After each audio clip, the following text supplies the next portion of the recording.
안녕하세요. 이번 변법 자강 운동의 발표를 맡게 된 글로벌 학부 함현진이라고 합니다. 먼저 목차에 대해서 설명드리도록 하겠습니다. 변법 자강 운동의 배경, 변법 자강 운동의 전개, 서태후와 광서제의 관계, 변법 자강 운동의 결말, 변법 자강 운동의 영향과 제 생각에 대해서 정리해 보았습니다.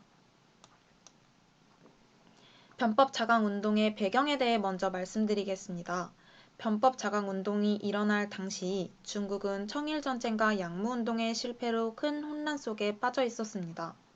시모노세키 조약으로 일본에 2억량의 배상금을 지불해야 했던 청나라의 재정은 바닥이 되었고, 서양의 영국, 독일, 프랑스 등에서는 중국의 철도 건설, 광산 개발, 공장 설립을 하는 등 중국을 반식민지 상태로 만들게 됩니다. 이때 중국의 심각성을 인식한 캉류웨이와 량치차오와 같은 중국의 지식인들은 정치와 사회 제도에 근본적인 변법이 필요하다고 생각하였습니다. 이러한 변법을 주장하는 사람들은 두 개의 파로 나뉘게 됩니다. 청왕조 체제를 유지하면서 근대화를 이룩하자는 변법파와 청왕조를 부정하고 공화정이라는 새로운 정치 체제를 수립하자는 혁명파로 나뉘게 됩니다. 변법 자강 운동의 전개를 살펴보면 변법파인 캉류웨이와 량치차오 같은 인물들이 1895년 1만어의 상소문을 작성함으로써 일본과 맺은 시모노세키 조약에 반대하고 정치체제의 전면 개혁을 요구하였습니다. 하지만 청 내부의 보수파 세력으로 이는 쉽지 않게 됩니다.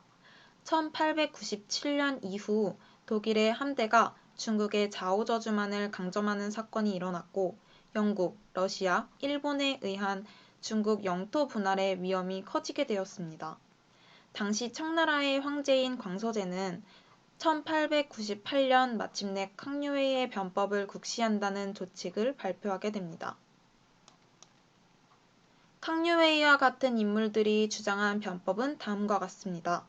낡은 과거제도 폐지, 새로운 체제를 갖춘 신식제도와 대학 설립, 서양 자본주의 체제를 모델로 한 공업과 상업의 진흥, 정부 조직의 개편과 법률 개정, 근대식 군사제도 등 총 40개에서 55개로 중국 사회의 모든 분야를 개혁 대상으로 삼았습니다. 이때 변법 자강 운동의 주요 인물인 서태후가 등장하게 됩니다. 서태후는 보수파 세력으로 무려 47년 동안 중국을 점령했던 가장 강력한 여성 독재자입니다. 당시 청왕조인 광서제의 이모이기도 합니다. 동치제의 사망 이후 자신의 권력 유지를 위해 3살밖에 되지 않은 자신의 조카 광서제를 황제로 삼았습니다. 서태후는 이런 광서제를 엄격하게 통제하며 결혼에 간섭하고 후궁을 고르는 등 모든 일에 관여하였고, 이러한 이유 때문에 광서제는 서태후에게서 벗어나려고 했습니다. 광서제가 변법 자강 운동을 하려고 하자 서태후와 청의 고위관리들은 개혁 법령을 무시하고 지연시키는 등 변법 자강 운동을 반대하게 됩니다. 그러한 이유는 개혁파의 계획이 자신에 대한 위협이라고 간주했기 때문인데요.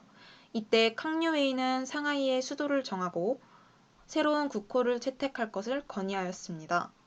광서제는 당시 군사력이 강했던 위안스카이에게 실향의 관직을 수여하고 보호해줄 것을 요청합니다. 하지만 위안스카이는 양측의 세력을 저울질하던 중 서태후에게 개혁파의 계획을 밀고하게 됩니다. 결국 변법 자강 운동은 실패로 끝나게 되는데요.